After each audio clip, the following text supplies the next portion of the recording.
আজকে গেছিলাম গীতা পাঠ অনুষ্ঠানের ব্রিগেডে 5 লক্ষ কণ্ঠে। আমি সনাতনী, আমি মন থেকে বলি আমি হিন্দু। আর এত সুন্দর একটা অনুষ্ঠান আমি আসতে পেরেছি, আমার জীবন ধন্য। এখানে কিছু স্ন্যাক্স গীতা ছিল, সবাইকে দান করা হচ্ছিল, আমিও নিয়ে নিয়েছি লাইন দিয়ে।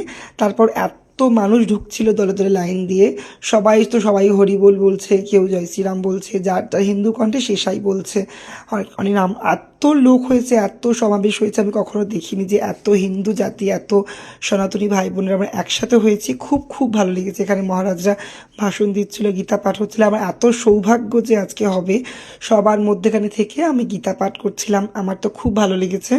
হয়তো ভগবানের একটু হলেও পূর্ণ করতে পেরেছি, কখনো এত সৌভাগ্য হবে কখনো ভাবতেই পারিনি আমি। তো ধর্ম রক্ষা আমার নিজের কাছে, আমার ধর্ম আমার কাছে মহান। আমি হিন্দু, আমি বাঙালি। আর সবাই এখানে গীতা পাঠ করছিল, আমার চোখ থেকে জল বেরিয়ে গেছিল ভয়েস দেওয়ার সময়, যে এত সুন্দর একটা অনুষ্ঠান। আমি মন থেকে বলছি আমি ধন্য, আমি বাঙালি। সত্যিই তাই, আমি হিন্দু, আমি গর্বিত। এখানে অনেক ভাই বোনরা, কাকিমারা, জেঠিমারা গোপাল নিয়ে এসেছিলো, যাই সবাইকে ভালো রেখে